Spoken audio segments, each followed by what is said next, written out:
For Africa, the first World Cup on home soil started with high hopes. A record 6 teams from the continent qualified, and fans of the low-ranked host South Africa dreamed of a first African winner. But in spite of gutsy performances and a surprise win for Bafana Bafana over France, all but Ghana were knocked out in the first round. Little surprise that questions are already being asked about what is wrong with the state of African football. Many simply blame poor preparation. There is no planning.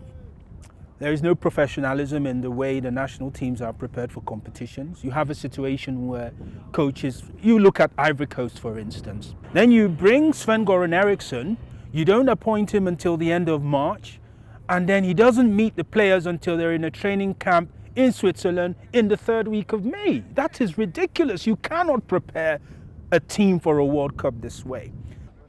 Ivory Coast aren't the only ones. Nigeria, Cameroon and South Africa have all had recent changes of management.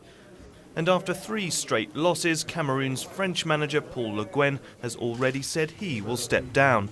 But simply replacing a foreign manager with an African one is not necessarily the answer. The African coach must have top-level football experience. Unfortunately, you can't get that in Africa because the standard of African club football is not good enough. And because the national leagues aren't up to scratch, the very best players head to Europe, an exodus of talent which does nothing to foster cohesion in African national teams. Ghana, though, appear to have succeeded where other, more star-studded teams have failed.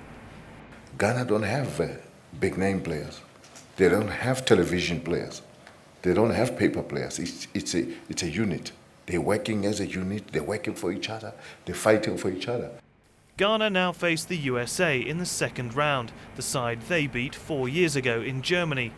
A high-pressure game, not least because the Black Stars now carry the weight of expectation of an entire continent on their shoulders.